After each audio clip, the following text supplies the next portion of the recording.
There are moments in history that don't quite fit, events that were witnessed, recorded, but never fully explained. Voices in empty rooms, lights in silent skies. Tonight, we ain't here for comfort, we're here to look deeper. This is the other side of normal.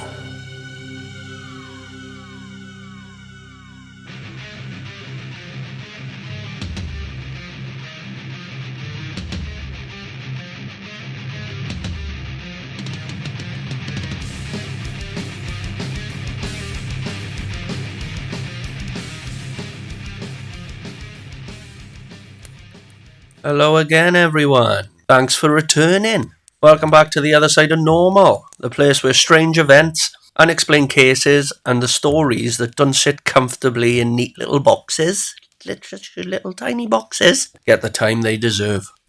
This, if you're unaware, is episode 2, my second podcast. Wow, I'm knackered already. Tonight, we're heading into one of the coldest, most baffling mysteries ever recorded. A case filled with missing answers, official confusion, and just enough weird detail to keep investigators arguing decades later. This, of course, is the story of the Dyatlov Pass incident. So grab a drink, settle in, and if you are listening to this while hiking in the snow, don't. Turn it off. Turn it off now. So let me set the scene. Late January 1959, deep in the northern Ural Mountains, I think that's how you say it. I should have researched that, really. Oops. Of what was then the Soviet Union. Incredibly remote, colder than cold, and I mean cold, like minus 25 or something. And a very, very unforgiving terrain. The kind of place where mistakes don't get corrected, you just get hurt. 9 experienced hikers set out on a long-distance ski trip. Or ski trek, I suppose. As you do. Now these guys, they weren't amateurs. They were trained, they were certified, and known for handling harsh winter expeditions. Very, very well. Now, the trip was meant to be difficult, but it was also meant to be achievable, considering their training. Their goal was to reach a mountain known as the Dead Mountain. Sounds absolutely splendid. And I suppose from a branding perspective, it wouldn't fill me with high hopes.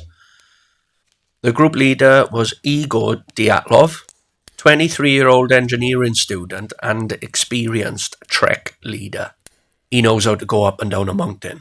There's no doubt about that.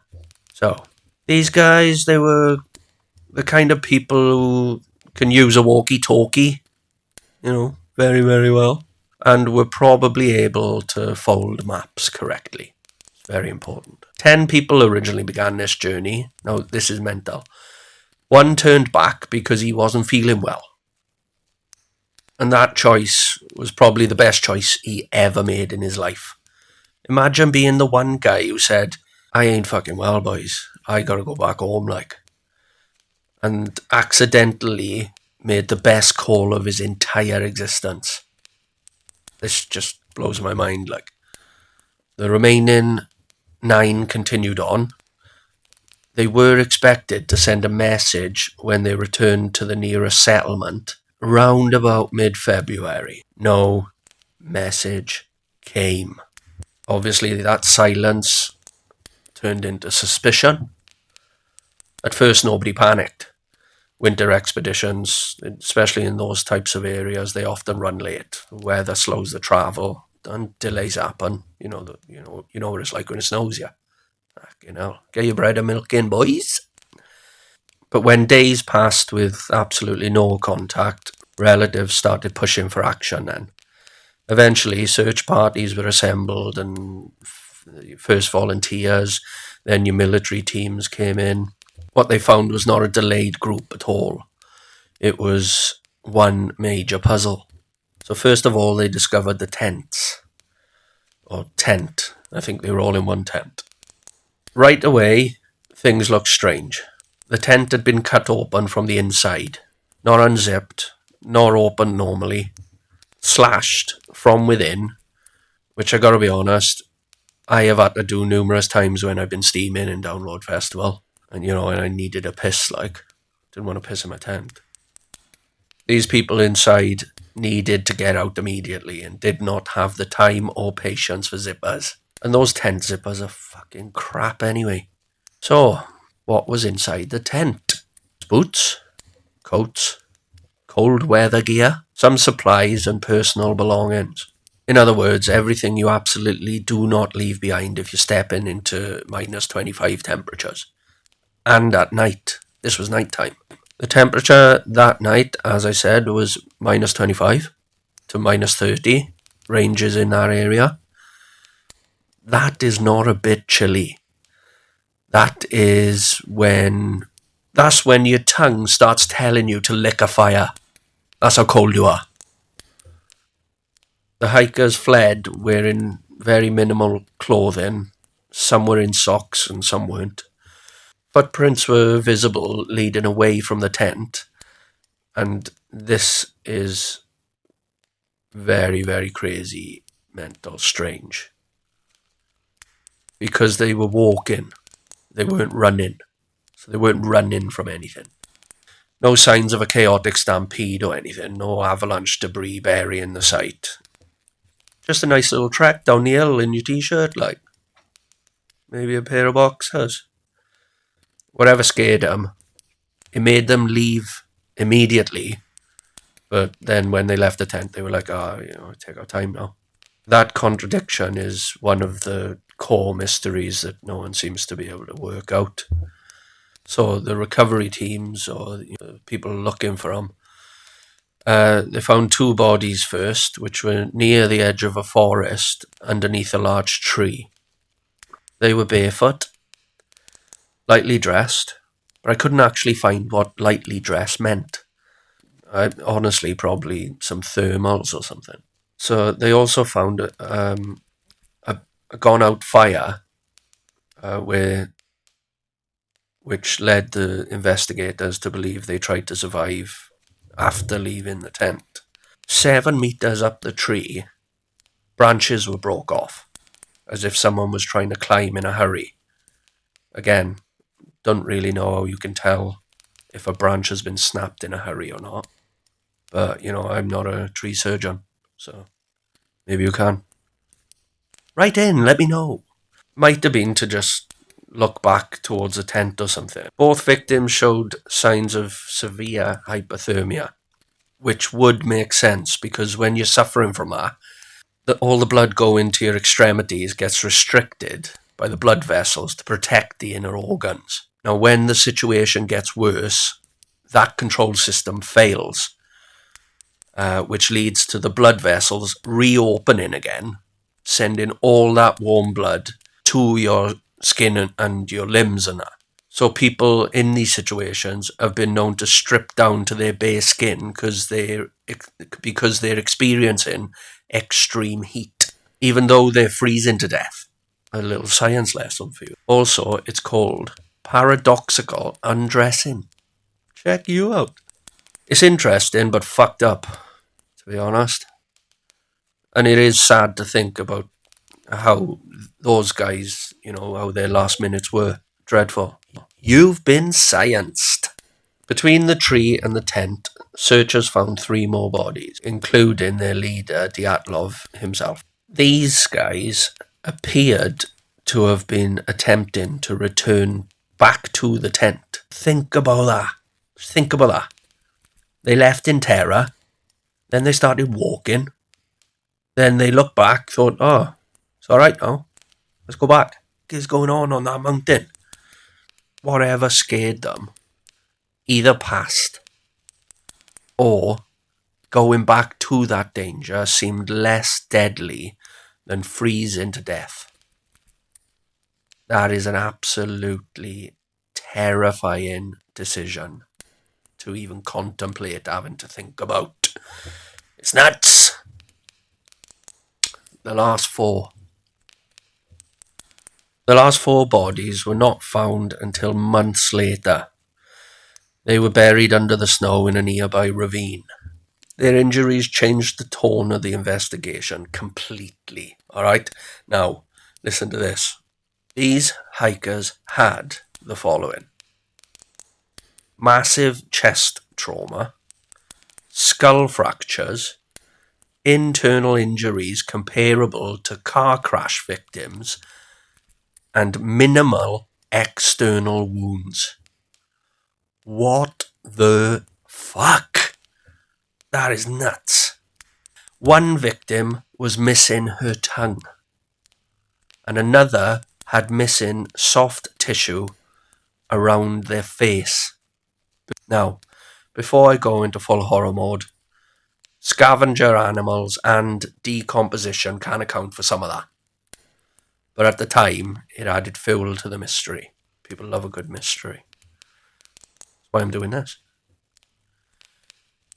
Investigators there noted the force required for the chest injuries would be similar to a high-impact collision, yet there were no signs of external struggle or blunt weapon damage.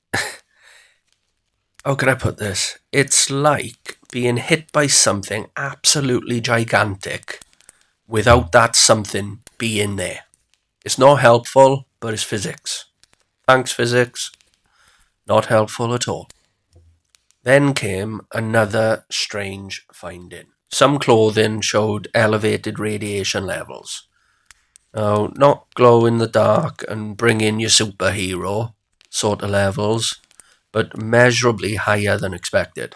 Several of the hikers worked in environments where radiation exposure was possible, so there are some grounded explanations for that. But in the middle of a Cold War setting, this detail poured just gallons of jet fuel onto already very conspiracy-driven people. Because, nothing says calm public response like mystery radiation in a remote Soviet mountain death case. So that's the facts, yeah? That's what we got. Right. Official conclusion coming up. I can't afford anything yet, so I need to do my own sound effects. After the investigation, the official ruling was cause of death, a compelling natural force. That was it. No further clarification, no detailed breakdown, just a bureaucratic equivalent of shrugging your shoulders in a fucking lab coat.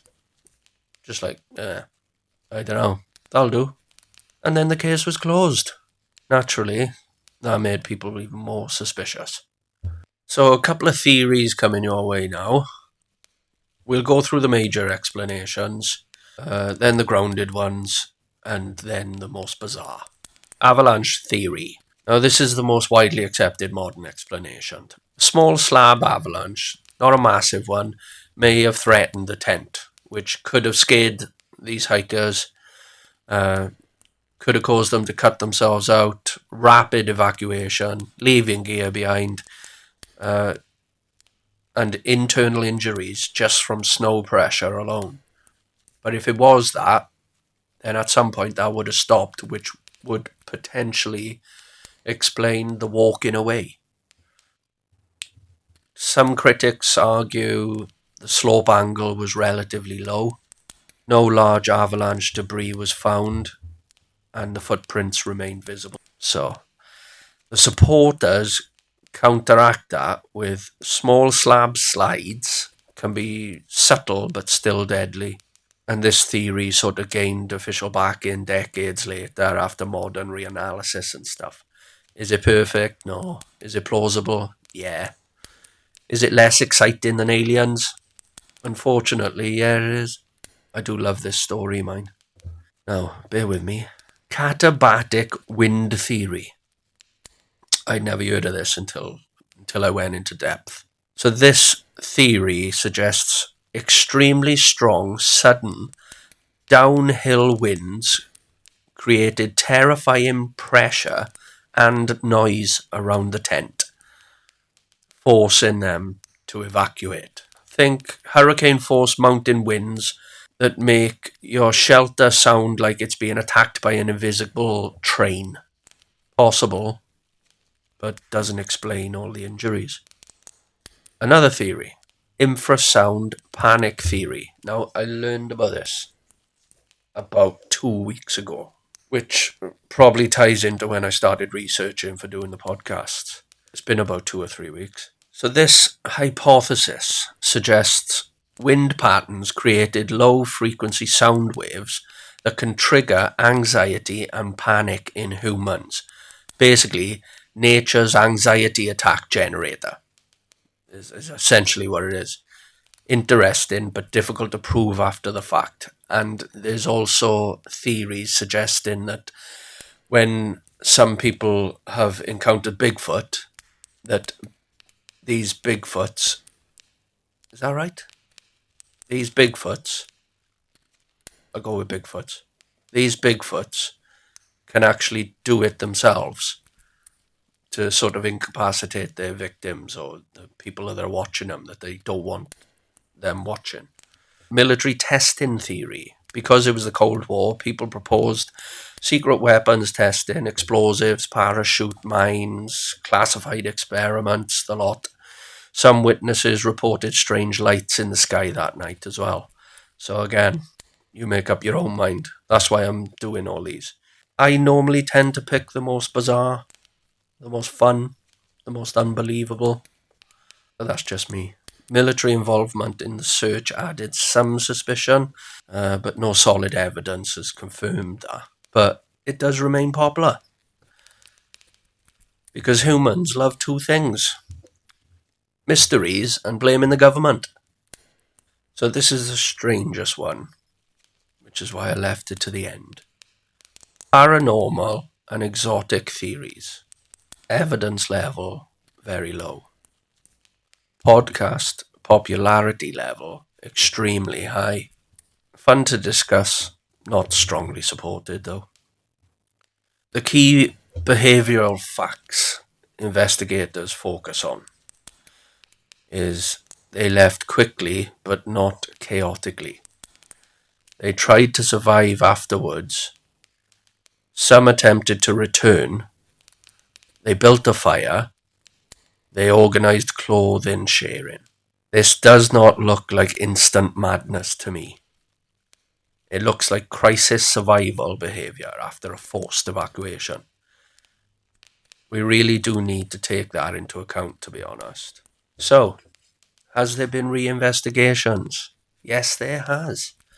Decades later, forensic modelling and terrain simulation and all that they got now suggested a small delayed slab avalanche scenario could match the injuries and the patterns and the evacuation behaviour. Computer models showed how compacted snow could create crushing force without obvious surface chaos afterwards. Translation: nature can absolutely wreck you and still look tidy about it. So I think through all this research I've been doing on this subject, it seems to be what most likely happened is a sudden snowslide threat or structural collapse of the snow under the tent caused absolute immediate evacuation. The group split in panic. They were exposed to the elements. They attempt to survive.